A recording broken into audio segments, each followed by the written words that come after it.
Пияз қосылған қаттаманан оп-оңай. Қайырлы күн достар, сіздермен бірге Ақмарал. Бүгін біз пияз қосылған өте дәмді қаттаманан дайындайтын боламыз. Өте дәмді қаттаманан қараңыздар қандай қатпарлы болып шығады. Оп-оңай рецептісі. Сіздер де менімен видеоның соңына дейін қарап жасап көріңіздер. Өте дәмді болып шығады.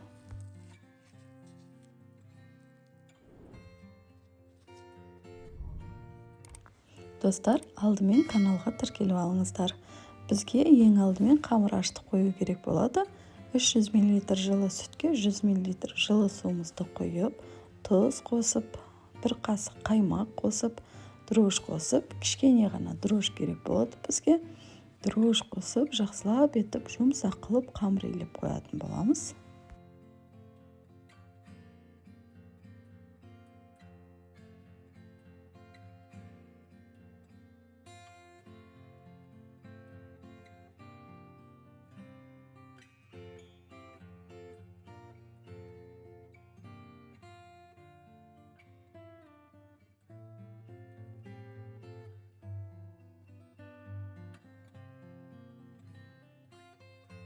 Қаттаманның қамырын ашытқан кезде қатты көтеріліп кетудің қажеті жоқ бізге.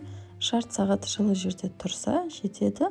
Қатты көтеріліп кеткен қаттаманның қамырды чуға қылып жайған кезде жайылмай қиын болып кетеді. Сол себепті көп ашытпаймыз. Ұзақ бауырсақтың қамыры сияқты көп ұстамаймыз. Қатты көтерілген керек емес бізге. Мінеке қамырымыз да дайын болды. Қамырды жоп, жұқа бешбармақтың қамыры сияқты қылып үлкен қылып жайып аламыз да, үстіне майымызды құйып және туралған пиязымызды салып, видеодағыдай оқтаумен орап, кесіп алатын боламыз.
Мінекей достар, видеодағыдай қамырдың үстіне қойып оқтауды ораған кезде қамырды кішкене тартып, өзімізге қарай тартып орайтын боламыз. Дәл видеодағыдай жасасаңыздар, оп-оңай. Бешбармақтың қамырын кескен сияқты тура осылай ортасынан кесіп алатын боламыз. Дәл видеодағыдай осылай кесіп алыңыздар, достар. Және де ұзын болып бара жатса, ортасынан бөліп, екіге бөлуге де болады. Өздеріңіздің табаларыңыздың размеріне қарай осылай бөліп алсаңыздар болады. Сіздерге мысал ретінде көрсетіп қойдым. Және де ұзын қамырымызды осылай жанынан рулет қылып ораймыз.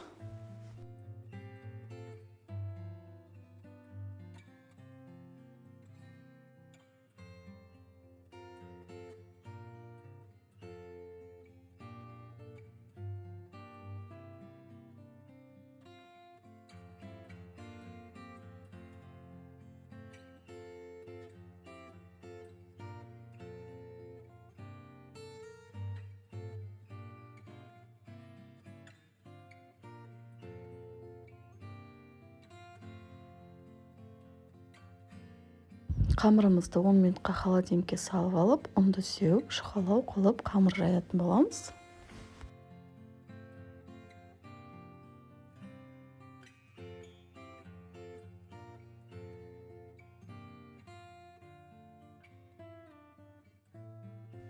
Дәл осы әдіс бойынша жасасаңыздар, қараңыздар, қамырды жайған кезде де, пісірген кезде де пияздары шашылып кетпейді.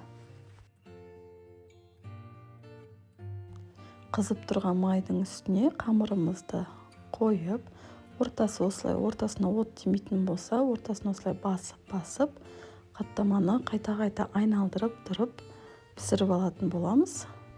2-3 минуттай кетеді әр екі жанына.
Мінекей достар, қаттамамыз да дайын болды.